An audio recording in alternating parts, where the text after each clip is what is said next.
I mean, if there's something you want to push, I'll do it. I just did it. All right, hold on. I just pushed the recording button, so now we're recording this. Good evening, everybody. We're meeting with Victoria Burns, who is one of my favorite art consultants, and I want to know more about how she does what she does. She used to be in Chicago, but now where are you? I'm in Los Angeles. You don't have to sound so happy and proud about it. This year I got particularly happy about it. Okay, good. Let's go back to the beginning. I like to ask these questions. You were raised in the Midwest? Yes, I was raised in Cincinnati, Ohio, and I went to Northwestern. And okay. I was really lucky. I got an internship at the Museum of Contemporary Art when I was 19 years old. So I worked under Mary Jane Jacob and Lynn Warren, who you know probably very well. Sure. When I was super young. So I also got a gallery job while I was a junior and senior in college. So I actually went to college like 2-3 days a week and went to work 2 or 3 days a week. So I was lucky because when I left school, I had a job. I didn't have Which gallery were you working for then? I was with Art Gallerie. They've since closed, but I was there for 3 years. So actually, after I left, I went to work for Irving Stenn, who's a major collector, and I cataloged his art collection. And this is before the days of computers, so it was typing and copy, paper and liquid paper and cutting mats for the transparencies. I mean, it was really ancient technology cataloging a collection back then. Was that while you were in school, or was that right after you were out of school? After. So after I left art, I worked for Irving for a little while. And I worked on a number of small independent curatorial projects. In fact, one at your gallery. We did this mask project. Do you remember the Right. Chicago Opera Theater? And I organized a national competition for a contemporary Madonna and Child, which was this bizarre thing for the Old St. Patrick's Church. And it brought artists from all over the country. And I'm not very religious, but it was just an interesting topic because, for centuries, artists were doing the Madonna and Child imagery and then not for a long time. So that was kind of interesting. And then after a number of years, I moved to Berlin with my new husband in 1991 after the wall went down.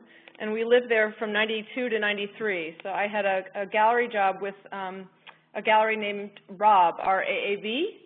To be perfectly blunt, I don't think they're so incredible anymore, but at the time, Ingrid Raab was a really big risk taker, and the Martin Gropius Bau was doing a giant exhibition called American Art in the 20th Century, and I was pretty ambitious, and I asked her if I could curate an exhibition of photography for her gallery, because the American art in the 20th century only included Man Ray and Cindy Sherman, and the rest, that was, photography was left out. So we did a super of-the-moment photography exhibition that went to Milan and London, and we put together an 85-page color catalog, and the essays were written by Jerry Saltz, Judith Kirshner, and Catherine Hickson.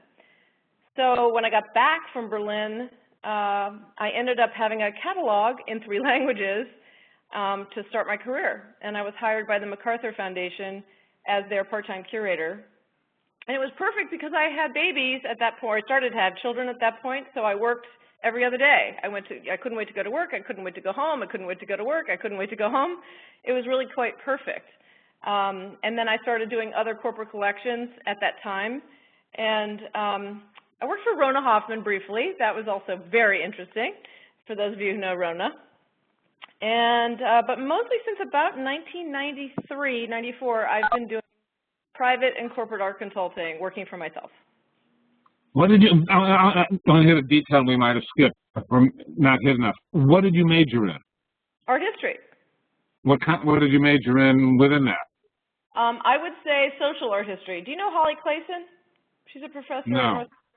She's still there, amazingly. It's funny, I was listening to the question that you all were just talking about at the end of Sharon's piece, Yep. And I was thinking about my interest in art and how I look at artists and how I make strong decisions about artists, and I was definitely raised or schooled with a social art history, so I'm very interested in content. That being said, abstract painting, abstract sculpture has its place because it has its place in art history. And So there is content to it in that, and artists are pushing the envelope and trying new things. It's very exciting to me. But I am very interested in art that is about something. And I particularly like that conversation you guys were just having about artists who work in a bubble, or work, alone and are isolated. And I think it's really important to engage in the world and be well read and be out there, to inform your work, because I do think that's terribly important. I agree, but all right, now, a visual artist gets to have a point of view and express it. Right. You're an art consultant. How much do you have a point of view and express it in your work? Oh, that's such a great question. Well, I think what I am is a giant filter, okay? So imagine the art world is hundreds of thousands of artists, and I bring that number down to basically my 200 or my 400. It might be through the galleries that I work with, the artists that I know. But when I work with clients and they don't know anything about art, they see the art world through my eyes. So my expression is my filtering, and it's from years of looking, and it's my point of view. So I think this is where it's a collaboration between artist, art advisor, and client, because they wouldn't have that relationship without me. But the end result is for them. Like, I'm helping them express themselves. So I really see my job as a facilitator and helping my clients discover their vision. But they do it through me. So they don't get to see artists I don't like. So they don't see, all right, so they don't see much comic book art, for example. Why is that? Why do you say that? I don't know. I'm assuming not many of us show comic book art. I just picked that one randomly. Yeah, but that's a pretty interesting thing to say, because actually, if I met a collector who said, I love Japanese anime and I love, comic book art or whatever, I would take that as a springboard for the artist that I would be looking for. So to be honest, I know what I'm good at, but when I need to stretch myself and push myself into a new arena, it usually comes from a client saying, we want to build a collection that's all about water, or we love, comic books, or whatever, because then that gives me a starting point to look for a, collection of artists. So I'm really quite open-minded to all media, all types of art. I do look for a certain level of skill, quality, message. Well, let's use that as an example then, because, this is interesting where this is going. But let's take the comic book thing, and let's say you have a client and they want to assume a portion of their collection wants to focus on the history of comic book art. What the hell would you do next? Wow. Well, I think the scary part is you're almost getting into the illustration world. So I'd probably collaborate. I would probably go find somebody who knew it better than I did. I don't, same thing with antiquities, Paul. I know antiquities from studying them in college, but am I an expert at selling an ancient Roman nose and arm and head? No. I would have to go get someone that I trusted to say, again, these are my clients, I'm working with them. I can easily translate what I learn, but, I would go do research, and I would use my eyes, because actually I don't really love anime, that type of cartooning. I'd rather do Art Spiegelman type comic, or who is the Iranian who did that fabulous, what's it called? The illustrated comic book about Iran or Iraq a couple years ago. Does anybody else know this, who I'm talking about? Somebody will tell us in a moment. I don't know the answer off the top of my head. It's very famous and very, Persepolis was the name of the book, Persepolis, and it was an artist, and I forgot the terminology, but it's a narrated comic, but they turned it into a film. And so when I did this, do you remember, Paul, like 5 years ago, I helped co-organize a conference in Millennium Park on global culture, and so we were trying to bring the author to the United States, but we couldn't get her. So anyway, okay, moving on, sorry. All right, so let's take a different topic than comic books. But what about something where you need to go do more research because of what a client is looking for? How do you go about it? I'm just questioning, pushing, examination of your resources. Or my process? Are you sort of talking about process, maybe? Yep. Interesting. Okay, well, so usually my process is kind of like I would want to put my clients through, which is sometimes you start with what you know, and then you have to go, outside of what you know, So I would probably, you know, I think. I mean, the one I'm talking about right now is I'm trying to land a job right now, and there's a couple who founded Zico Coconut Water, and they sold it to Coca-Cola. So I think they got some money now, and we talked about focusing their collection on the idea of water. But if I did that, I wouldn't actually want it to be lots of water pictures. You know, here's a painting of a water, here's a photograph of water.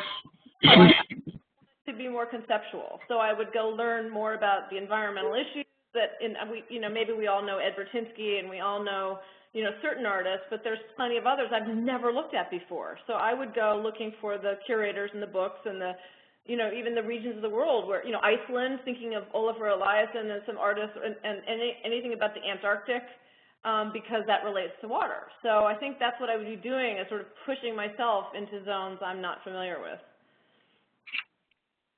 Okay, I think that makes sense.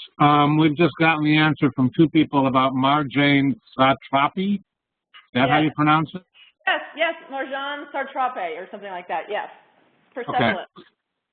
See, this is part of what I've, posited in this class is together we know everything, but individually, I don't know, at least me, I have my shortcomings. But together, we figure it all out, which is what's nice about growing a community and having a support structure. Yeah. Let's just turn it around, Victoria. How do you find your clients, or how do they find you? How does that happen? Oh boy, that's a bazillion-dollar question, isn't it, Paul? Because I work for myself, so it's very hard, especially since I moved across the country. So I lived in Chicago for 29 years, and it was a little bit of word of mouth and referrals, a little bit social. But then I moved here, and I decided, I really want to make friends first.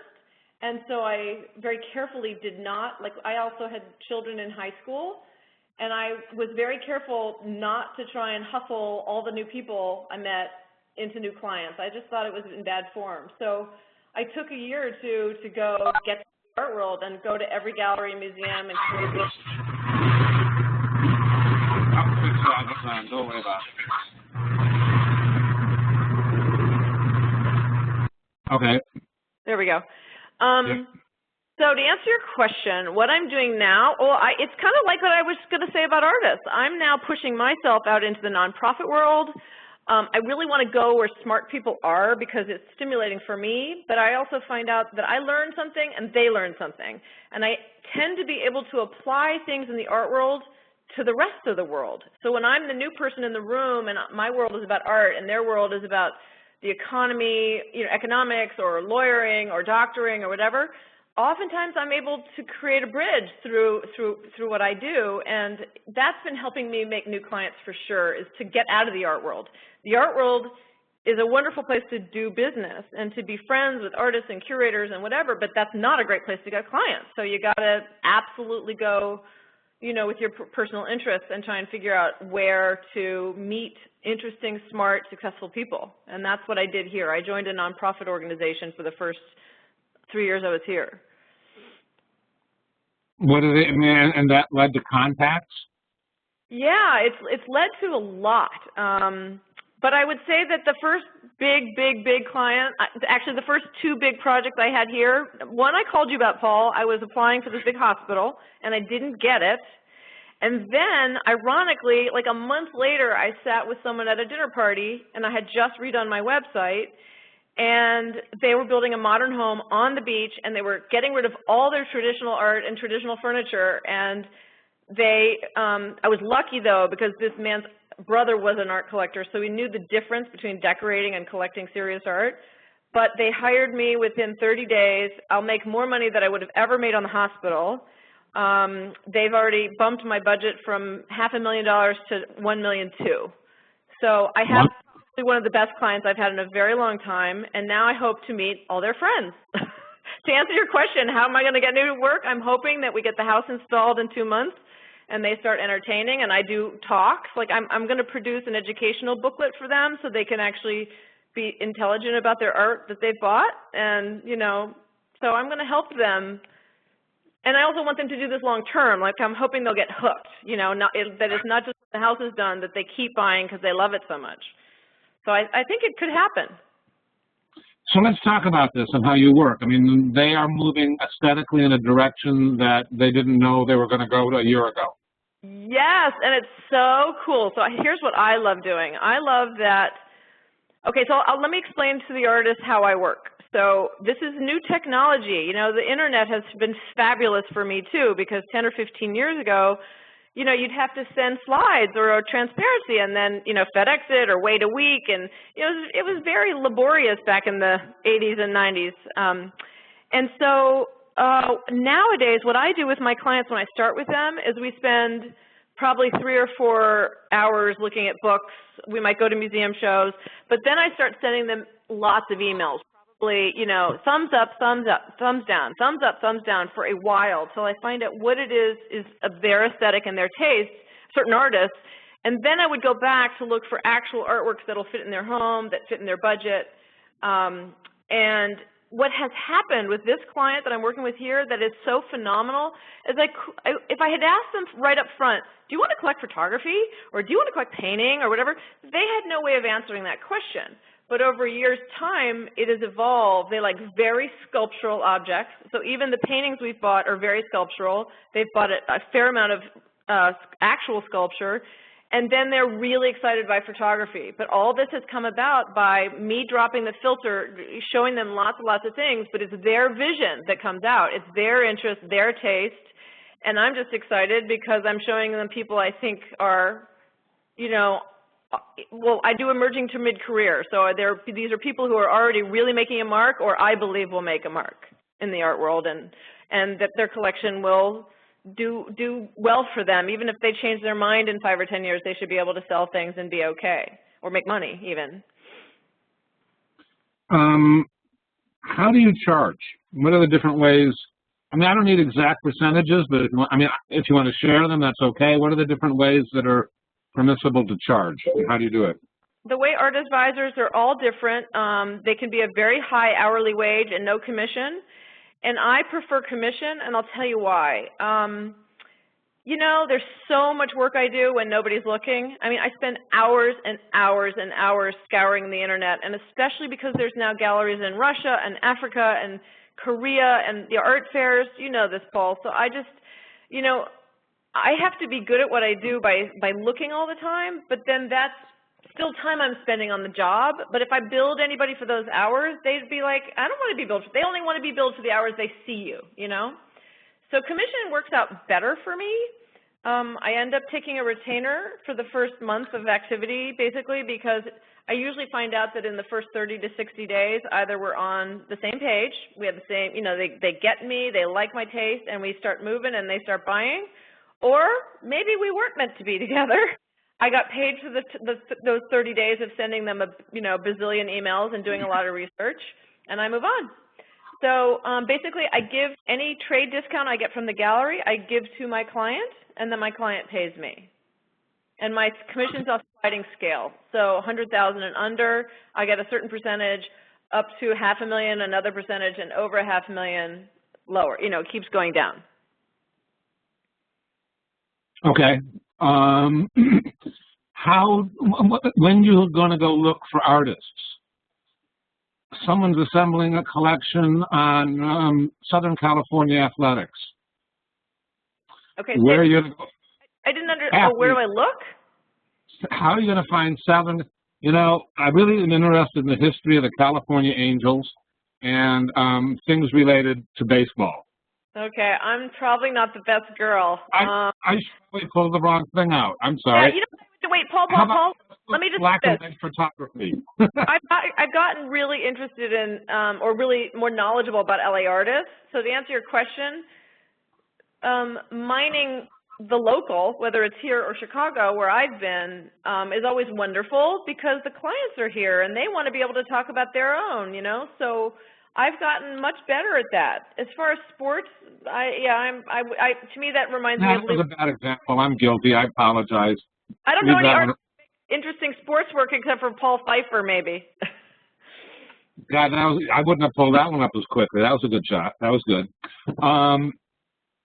Okay. So mostly, though, you are using an expanded contact base of calling up galleries that you're familiar with and people in the business that you know who, you know, and you'll say, I'm working on this, I've got a fair, what am I overlooking? Who do I not know?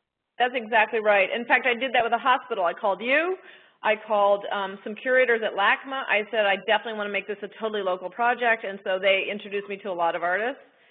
But you asked me yesterday, or when we had our little practice, about commissions, and I was really thinking about that because I've forgotten that I have done 3 that I'm very proud of that are very different, and none of them were done through galleries. So that's pretty cool. I was telling you the other day, I felt worried that I wasn't going to be making these artists here feel good, but actually, the first one was for Children's Memorial Hospital, and it was a long time ago, actually. But I did a commission with Adam Brooks, and Adam was in Scotland. He was far away in the summers, and this is before the internet, so we were actually using fax machines. But because he's a text-based artist, he was able to send me his ideas. I was able to present them, and then when he got back from his summer, we actually produced the work, and it was all, as I said, text-based, and it was sandblasted glass panels that we put in a lobby. So I did that. He had no art, no dealer, and it's just because I knew him well, I followed him, thought he was really an intelligent artist, and I like this story too. I want to share because this was the thing I'm proudest of is this was a hospital looking to commemorate a large financial gift. A woman who had been a secretary, who had made $20,000 a year her whole life, left them something like $50 million bucks. And isn't it amazing? You love these stories. And so when they said they kind of wanted to put a portrait of her in their lobby, all I could think of was like, oh my God, you know, a bust, you know, a bronze bust in this day and age. It's just not creative enough. So when I worked with Adam, what we did was we were trying to learn about the woman and say, what does she represent? You know, and she actually used to show up at the hospital and bring teddy bears to children very generously, like 200 every weekend. So we learned about who she was, and so our panels were, he used poetry and quotes from literature around the world, and it was about generosity and kindness and children's issues. It was truly kind of, it's one of the coolest commissions I've ever done, but it wasn't expensive. I didn't use a gallery, and we got it done, you know, old-time technology. The next one was Doug Fogelston, who you know, because you've commissioned him as well. And I had a challenging spot. I had a lobby that was one huge escalator down, and then the wall turned to the left, and you would think that you should only put an artwork on the end wall where you're looking, when you're coming down the escalator, you should put a piece right in front of you. But I found that the escalator wall was so ginormous, it was so vast that it was horrible to forget about. So, you know, I had asked him and a number of other artists. I had Ken Fendel and a bunch of other artists, you know, give me prototypes or mock-ups for this, how to make an artwork that would turn a corner, so it would actually be, you know, a work of art that's in a corner. And so that was like really incredible. But same thing, he didn't have a dealer, and I knew him, and it was just the right kind of imagery and timing. And then last but not least was a ceramic project. A friend of mine wanted monochrome, all white. She was an architect, and she built this incredible environment and had all white furniture, and they wanted white art.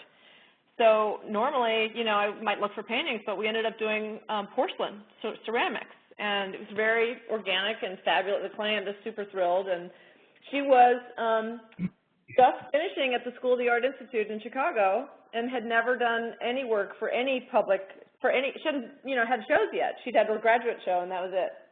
So part of what works particularly well in those scenarios was to be able to have a dialogue with the artist and allow for something to evolve somewhat organically. Yes, yes, definitely. What happens when you have a comparable challenge and you're working with a gallery? Does the gallery become an intermediary, or does the gallery step aside and you have the same discussion with the artist as if the gallery were absent? You know, it depends. I think the kind of relationship I have with certain dealers, like if it was Jack Shaman in New York, we would do it together. You know, if it was certain dealers that are very controlling of those relationships, I probably wouldn't be able to, and it would be tough. You know, we would be, you know, sending emails and notes, and they probably wouldn't give me direct access, I'm afraid. Those three situations you described were what are referred to as not being plop art. I mean, you didn't buy something that was existing and plop it into space. Correct. You with the artist, the artist, you created something brand new, site-specific. Yes. How much of what you do now is something brand new, site-specific? Hardly anything. However, the client's house is really modern and it's really fabulous, and it has a 20-foot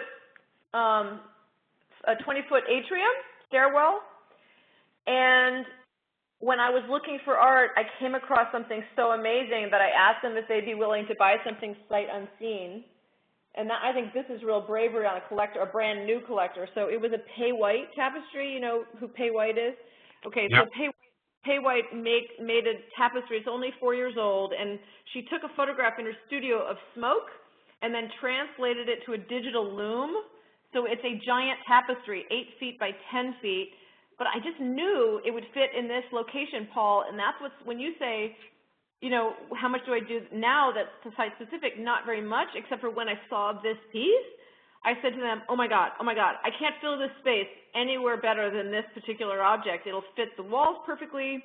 They even have a light fixture that hangs down, which, you know, I was so worried I didn't want any light fixture or artwork to compete with each other, so you have to, you know, think about complementary.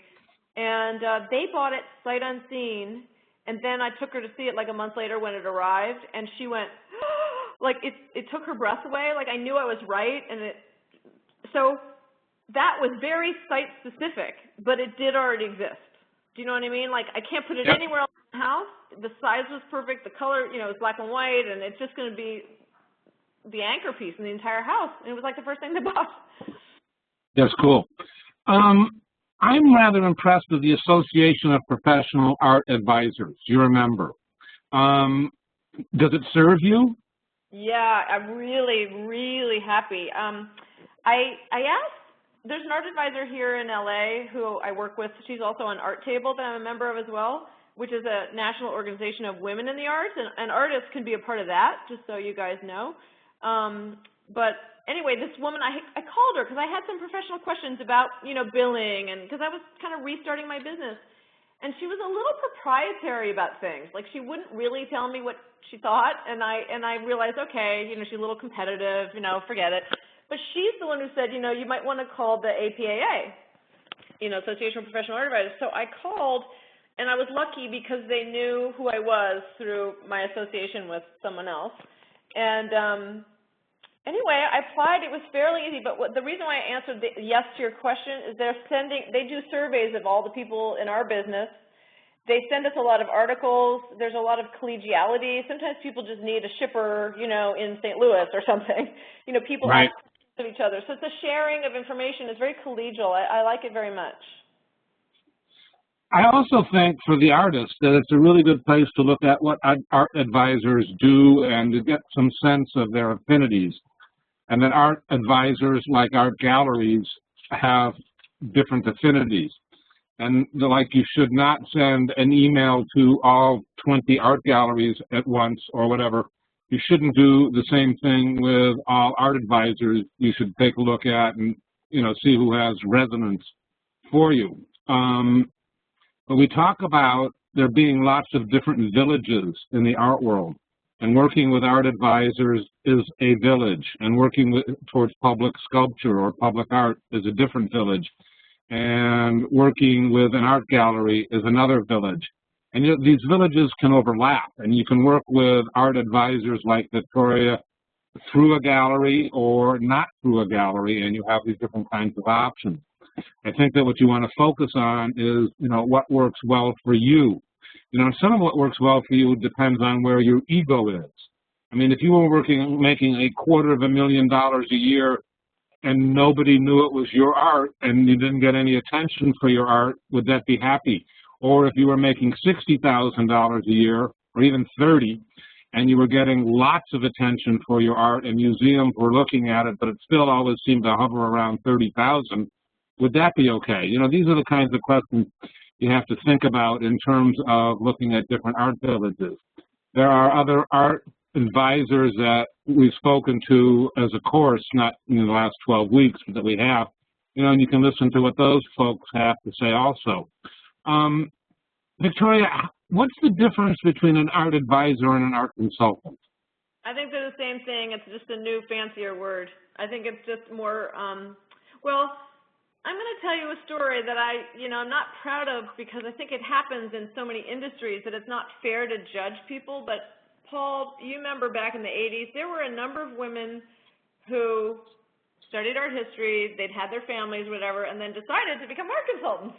And in the decorating world, they do the same thing. There's some women, they decorate their house, and women and men, I don't want to be sexist. They decorate their house, and then suddenly they're like, oh, I'm a decorator.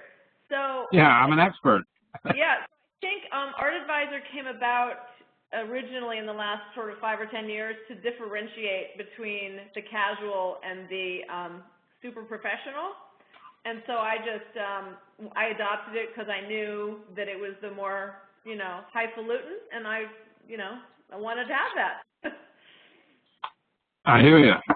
If you guys have questions, raise your hands and let's get to those. Are you working on this pretty much all the time now, day in, day out, in terms of your involvement activity? Well, it's funny you should ask that. I feel that all the things I'm doing impact the work I do for money. So the nonprofit thing, I'm on the Art Table Executive Committee. The APAA I'm not working for, but I try and attend as many lectures as I can. So I feel like everything I do is in pursuit of making connections, becoming smarter, especially in LA, because I don't know how many of you guys know LA, but getting around LA is quite a challenge. And so just to know that I've met, the dealers and collectors in Santa Monica is very different than West Hollywood. And so when you ask, am I doing it all the time? No, I have, I work from home, and we have a puppy, which is kind of like lovely, but also making me a little more stuck here. But I work in. Your sound just disappeared. It just stopped. No sound. Yeah, no? Now it's back. Oh, okay, good. I was just going to say I work in big spurts. I think, Paul, because I was in Chicago last week, so that was a Monday through Friday business trip. I'm traveling a week a month for the next 3 months. From home, I'm working, 3 days probably in LA and 2-3 days at home. Work at night when I need to, do, billing and research on my own time. So it's not a full time, but it's, 50 hours or more now. I mean, no, a work week is 40, but I think I work more than 40. I think so too. Okay, cool. Bob has a question. Hey, Bob, take it away. I've enjoyed this, Victoria, and it raises a question, though, for the artist, which is how, you explained how you kind of looking for a new body of work. The client has directed you a certain way. How would we, and I know as an artist, we're kind of thinking about our work this way, and we're kind of maybe presenting it the way we're thinking about it.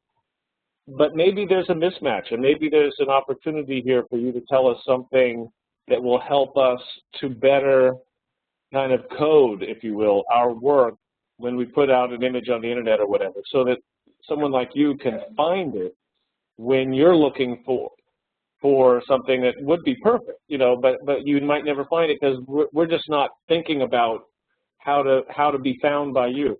So I wonder if you have any suggestions about that that you've noticed are effective, other artists have done that are effective at helping you find something that you're looking for that might not be intuitive. Well, one of the things I would do, I believe that all of us, artists as well as me and most of us, are very internally self-focused.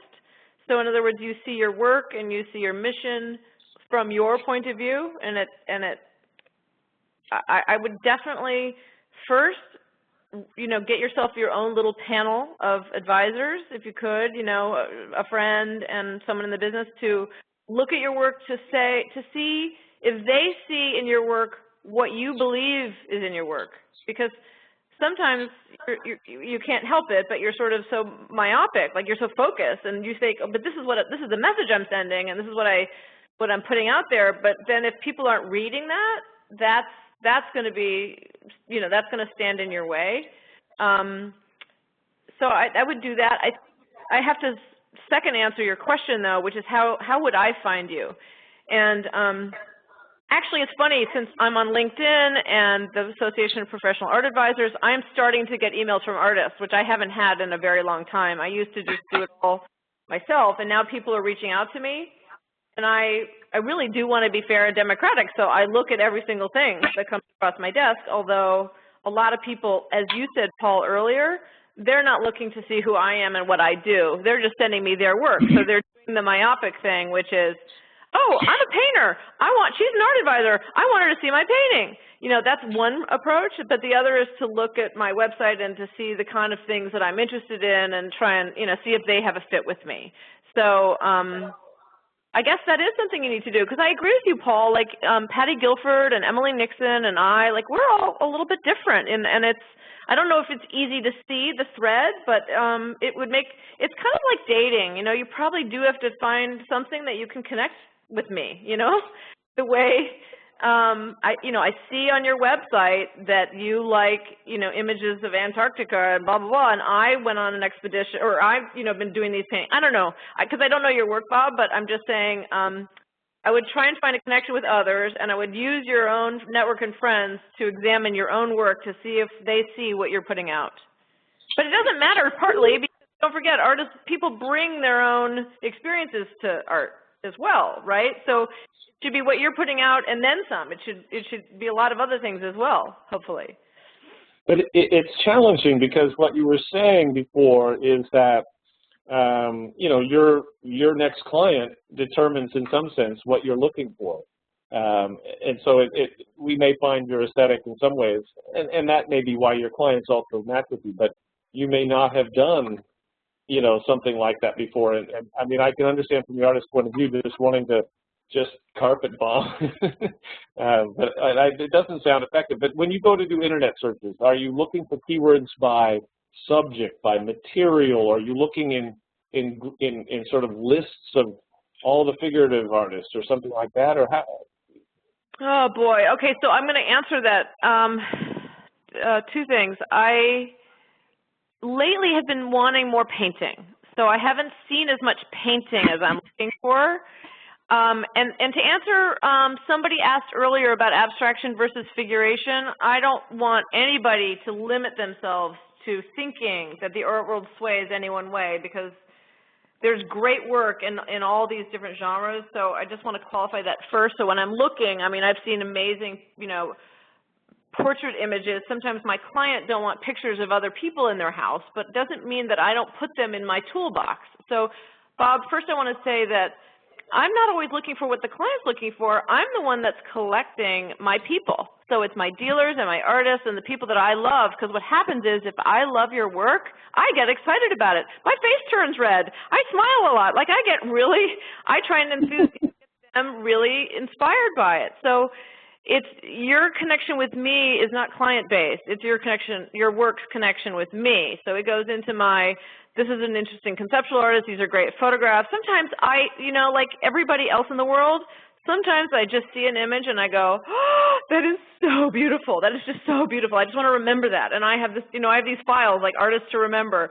Public sculpture, like I haven't really done public sculpture before, but every once in a while I'll see something and I'm thinking, okay, if I get that hospital and I'm going to need something outside the front door, I think that your goal, take your work, which is to follow your heart and be expressive and get your content and form out into the world. The part you can't control is who's responding to it. So it's really good to be authentic, but that's one of the reasons why I was asking you to sort of get a network of your close people to see if they, I don't know, formal abstraction or if it is content-based work. I don't know, but I think that's what I find sometimes is just a mixed message. People are just I use this, people just like vomit all over you. Here's my work, this is my artist statement, blah, blah, blah, blah, and it's like not connecting to a bigger, the whole art world or art history. Like for me, I like those connectors, that it relates to the real world, that it relates to the history of art, and those are huge for me. Thank you. It's helpful. If others have questions, I don't see any more hands up at the moment. If others have, oh, well, Steve has one. Let me go to Steve. If others have questions, please raise your hand. Steve, go ahead. Hi, Victoria. Thank you for being here. My question was, and you kind of partly answered it talking to Bob, but just more specifically, how do you decide if an artist is, well, you mentioned that porcelain artist who just graduated, and how do you get a sense of like whether they're going to be worth investing in or make their mark? Okay, that's a really good question. In this particular case, it was so budget driven that there was hardly any money. So because of that, it gave me the freedom to risk on someone, and her work was very elegant. Like it just had that, you know, it had this formal quality that I knew would give some texture to the space itself, because it's a very severe architectural space, and because they wanted white on white, you know, I needed to soften it up somehow. But it was, to answer your question, it was not about investment quality art. It was not. It was definitely like, and low budgets are very challenging. In fact, even the Doug Fogelson project was a humongous lobby plus a hallway down to an athletic club. And I think the whole project was $25,000. And for something as big as we did, and I think that my commission was included in that money. So I think I really only had like $20,000 or $22,000 to spend. And so then it's really like looking for a great solution, but maybe not an investment. It's different when you're working on an actual collection for a corporation or an individual, because then I can push them a little bit. I can say, let's take a risk on these people. Let's buy some of these people because they're already kind of in the system, and I know that the curators are looking at them, and other people are, you know, feeling the way I feel. And the super uber famous, that just has to be that they really want them. I wouldn't necessarily, I don't really push anything. I've never told Paul this exactly, but my comfort zone is like 100,000 and under. So once artists are, you know, $250,000, $500,000, you are really playing with some serious money and taking a different kind of risk than giving a new, younger artist their chance. And that's, you know, it's budget driven. So I guess to answer your question, if you have an opportunity and you don't necessarily make a lot of money, you still might get a lot of exposure out of it, so it's probably worth doing. Yeah. Thank you. Bruce, you took your hand down, but I still want to hear your question. Then we'll decide if it's worthy or not. No, ask it, Bruce. Go ahead. Well, I think that I listened to one of these that you did on a previous occasion that was in the library. Is that correct? Who, me? Well, our guest tonight. I didn't hear what you said. I have not spoken with Victoria online like this previously. Turn your camera. Okay. We can see how handsome you are, Bruce. Come on. I thought it was on. No. We don't see your name. Oh, there I am. Oh, beautiful. How adorable. There you go. Well, then I don't have a question. Well, what did I think I said? What did you think I said?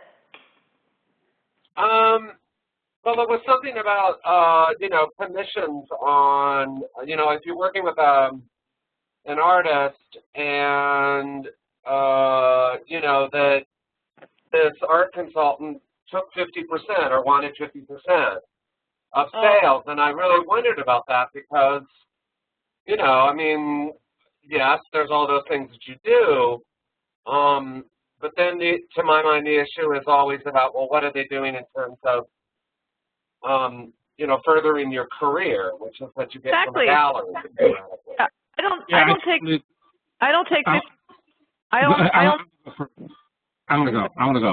to talk. Oh. I'm sorry, but I've got the buttons. Bruce, I agree with you. I think that an art consultant should get in the neighborhood of 25 to 15%. And that the notion typically is, I think also that artists like you guys, if you don't have a gallery, you need to realize that you are selling at retail and you deserve a commission for selling at retail.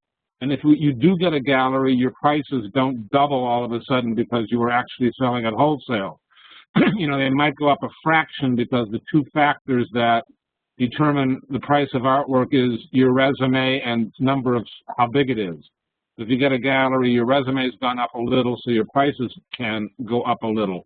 But I think an art consultant should be getting, you know, frequently I would give an art consultant over 20% because the norm was 15, and I would want to have what I would consider like favorite nation status and want the art consultant to come to me more often than they'd go anywhere else. So I would frequently go at 25%. Victoria, I can't imagine you're getting a commission of 25% most of the time from most art galleries. Am I correct? That's correct. I only get 20%, and on these commissions I did, they were all 20%. And even when the artist was selling retail, I still let them keep 80%. So the only difference is if you have production costs. So if it's a big outdoor bronze or something, I think it's like 30%, 30%. It's like 30% to the artist, 30% to produce it, and 30% to the dealer. So an art consultant only gets cut into the dealer portion. So it's, you know, there's different situations. But as far as galleries, yeah, I don't get 25%. You know, the art world's too healthy right now. They can sell it to someone else if they don't sell it to me. So it was different probably when people were more desperate. But right now it's on fire, and some dealers won't give you 10%. And when an artist is really hot, like we had a show that they had 300 collectors vying for 30 pieces. So we were told, if you want one, you can have one, and there is no discount. So that was, you know, pretty painful. They paid me my commission on top of that. Normally, I help them wash out at least a portion of what they pay me by giving them my discount. But, you know, the other way of looking at this, artists, is that if the galleries are frequently giving a consultant a commission of 15 to 20%, and you are giving 25%, it might be that the art consultant would look forward to working with you. Okay, well, I don't know if I have more to say. Victoria, where are we? Did you want to say more? Did somebody else want to raise a hand? Victoria, you have more on this subject? Not necessarily. I could answer questions or whatever's good for everyone. I see hands go up and down. That's kind of strange. If somebody wants to raise a hand and ask a question, you will have the opportunity to hear yourself speak.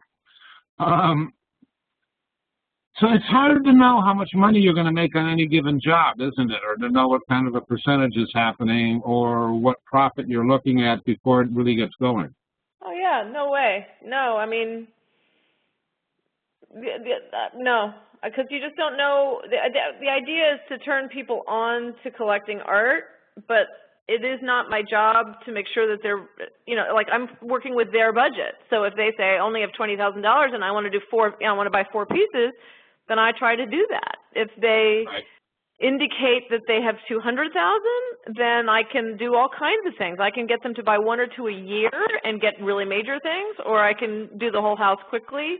I mean, all of this happens to unfold as we start looking at things because they don't know what they like either. They don't, and so so I always tell everybody that what I do is a process. It's not an event. It's not a shopping. I mean, I can't just go get you, you know, a quickie, you know, decorating project for your house, because it's really about a collaboration between the artwork and the client and me, and it unfolds. And that's why it's really, really fun when people kind of come in and they're committed to work with me for a year, you know.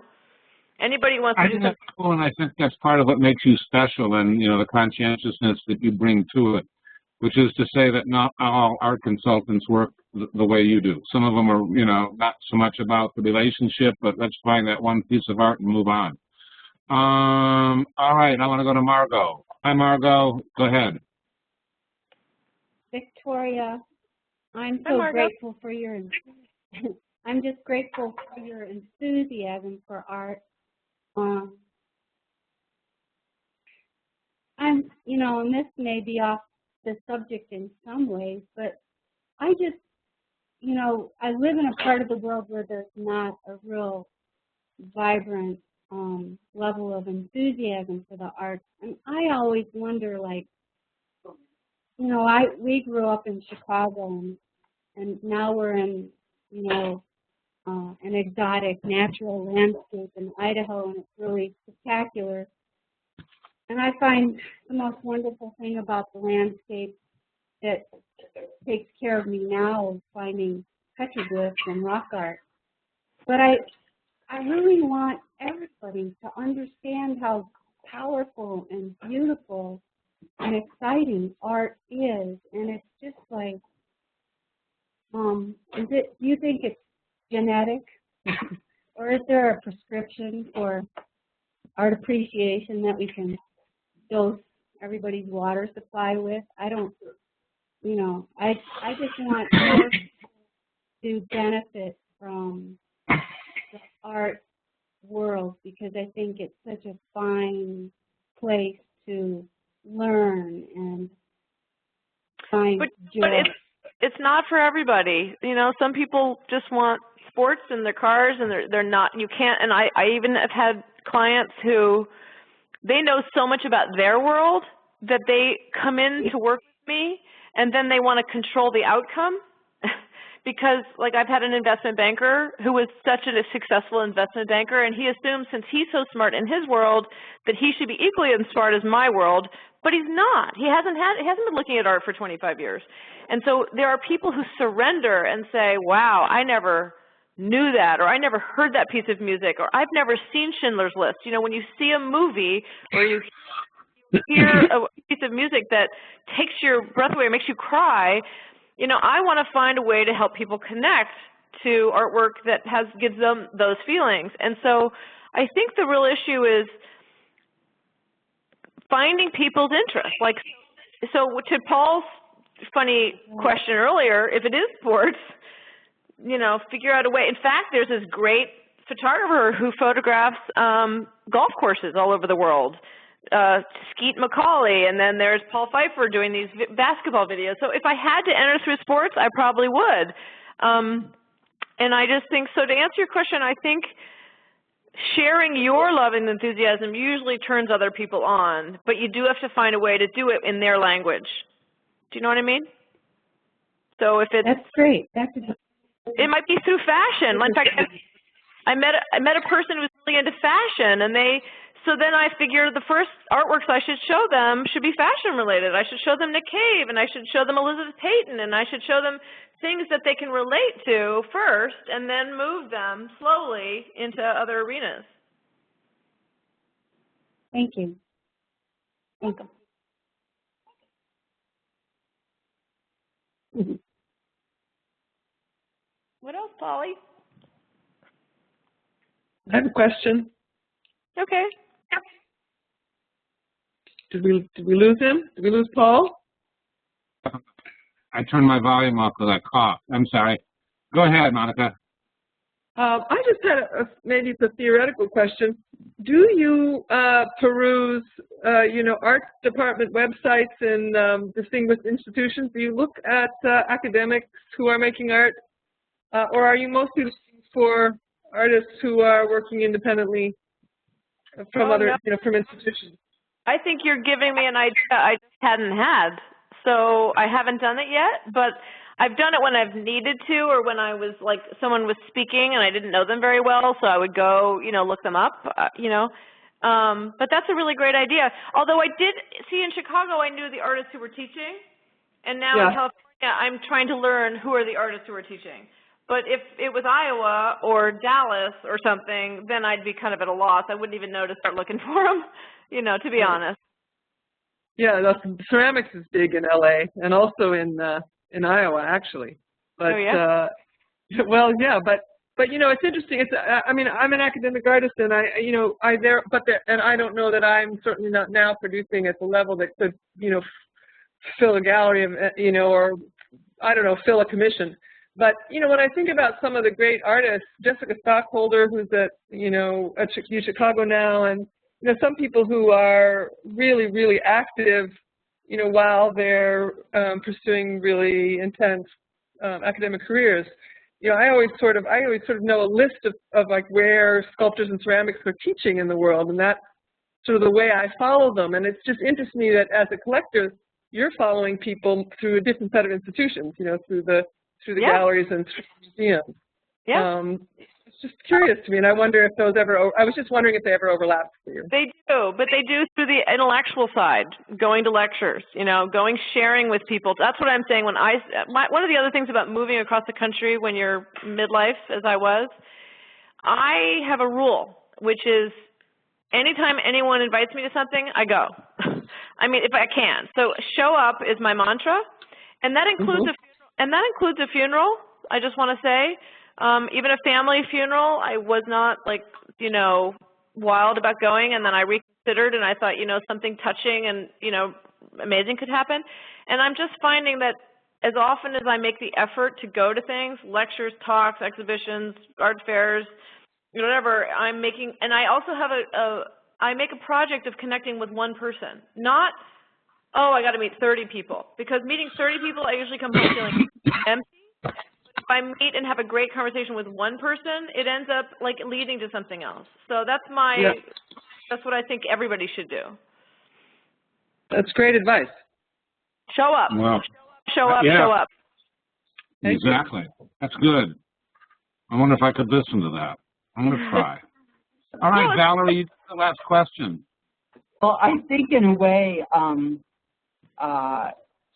Victoria has just been, you know, answering and talking about what I wanted to ask, but I'm so fascinated by, you know, this sense of having the art world demystified, you know, because, you know, I'm kind of emerging as a mature artist, and I'm in Orange County, which is not far from LA, and I'm like trying to figure out how to learn my way and meet people and get to know, you know, where I fit and who I might be interested in and who might be interested in me.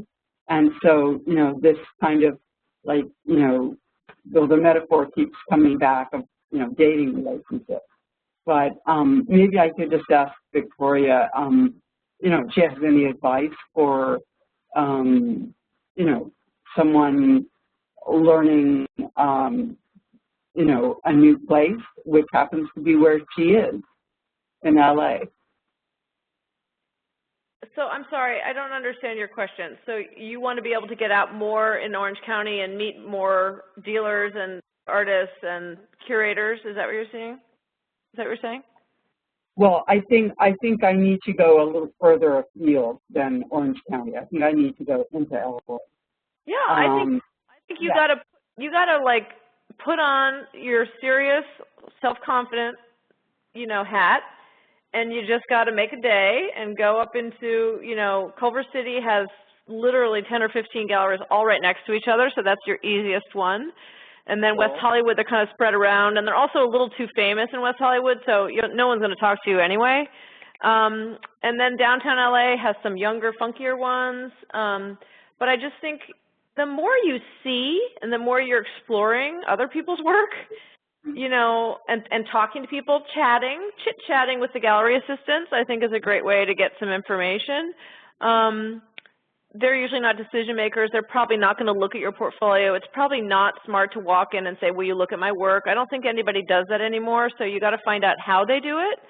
But I think looking and learning and introducing yourself to people and having people like you, you know, like literally, like be a nice person that has something interesting or a good question, and then you can come back again, you know, a month or two later and they remember you. You know what I mean? So it's relationship building. That's what I would work on. Thank you. Okay. Great. Okay. Cool. Thank you, Valerie. I think our hour is up, and I don't see any more questions. What a perfect ending. Victoria, I think this has been really grand. I think you've shared an awful lot of information. I think you've shared a lot of enthusiasm. And people love the enthusiasm, and I'm sure that's good for us as well as for your clients. I think it's pretty exciting. This has been really good. Let me unmute everybody so that they can all say thank you with me. Everybody's now unmuted. Before, thank you,